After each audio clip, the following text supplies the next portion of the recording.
On parle aussi dans ce journal du conflit homme-faune. Après 3 jours de travaux, l'atelier de réflexion sur les mesures d'atténuation du conflit homme-faune officiellement été clôturé. Entre autres points évoqués au cours de ces travaux, il y avait l'analyse du guide de construction des clôtures électriques et ses mécanismes de financement. On fait le point de cette actualité avec Marie-Chantal Ndon et Bertin Osaga.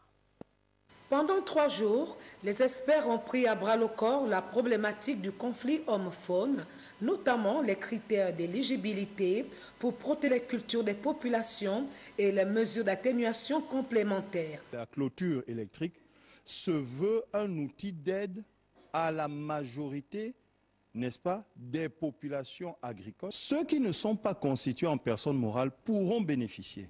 Et quand ils viendront faire la demande, ce n'est pas une personne, mais c'est le groupe tout entier. Entre autres mesures d'atténuation, il y a les mesures, les techniques locales qui doivent être améliorées.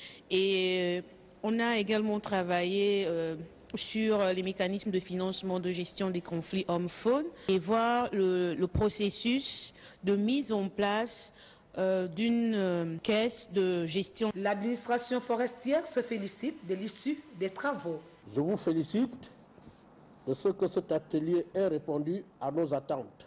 Je voudrais réitérer ici l'engagement et la volonté du gouvernement gabonais sous la très haute impulsion du président de la République, chef de l'État, Ali Bongo Ondimba, à trouver des mesures d'atténuation à ce conflit qui met à mal la sécurité physique et alimentaire des populations locales. À ce jour, 7000 plaintes écrites et de nombreuses autres plaintes orales relatives à la destruction des cultures vivrières ainsi qu'une centaine de cas d'agression occasionnant des dommages corporels ont été enregistrés par le ministère des Eaux et Forêts.